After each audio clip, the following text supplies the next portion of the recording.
போயிடுவான் அவன். அர்ஜுனனை சுத்திக்கிட்டே அழைப்பான். அர்ஜுனனுக்கு கொஞ்சம் அப்பப்போ சிரிக்க வேண்டியிருக்குல்ல, அவனுக்கு கிச்சு கிச்சு மூட்டிக்கிட்டே தெரியட்டும்.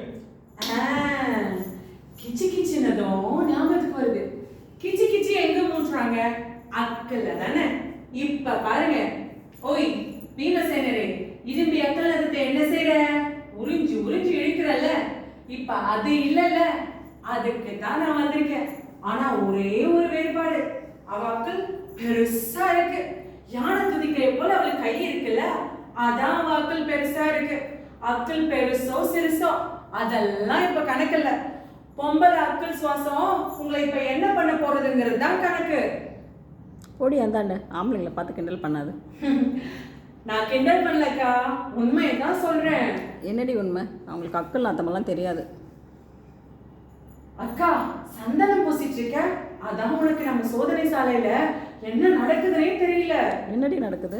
அதுல தான் இருக்காக்கா ரகசியம். ரகசியமா? இருக்கா, சோதிச்சு பார்த்துடுவோம் உன் வீட்டுக்காரங்க கிட்ட. ஓடி அந்தாண்ட. இருக்கா இருக்கா, இப்ப ஒன்னும் குறைஞ்சு போயிட போறது இல்ல.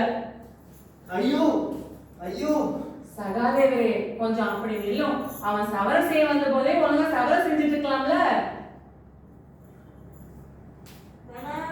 எல்லாம் நல்லதுக்குதான் மகாராஜா. அர்ஜுன மகாராஜா.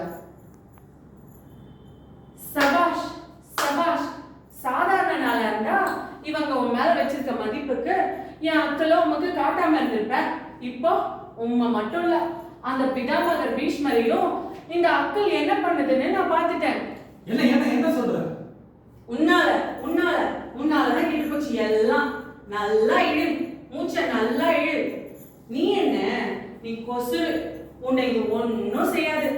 ஆம்பளாக்கள் பத்தின விஷயம்ல இது.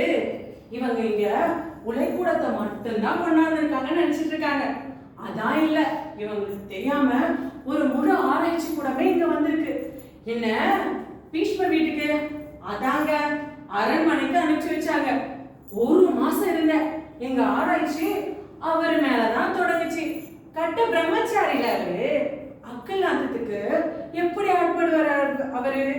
ஆட்பட்டாரு. ஆனா அது அவருக்கே தெரியாது. தவிப்பாரு, என்னவோ இழுக்குதேன்னு. வாசல் வரை வருவாரு, கோட்டை மதில் வரை வருவாரு. நான் முன்ன போய்கிட்டு இருக்கிறத அவர் கவனத்துல எடுத்துக்கிட்டதே இல்ல. இப்ப அது தெரியட்டும் என்னதான் போட்டுக்கிட்டு வந்தேன். இப்ப அதை மாத்திடுவோம். என்னக்கா, என் மேல கோவமா?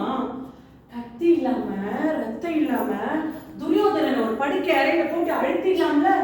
பீஷ்மரே நடந்து கோட்டை வாசல் வர போறாருன்னா அந்த துரியோதனன் எந்த மூலை?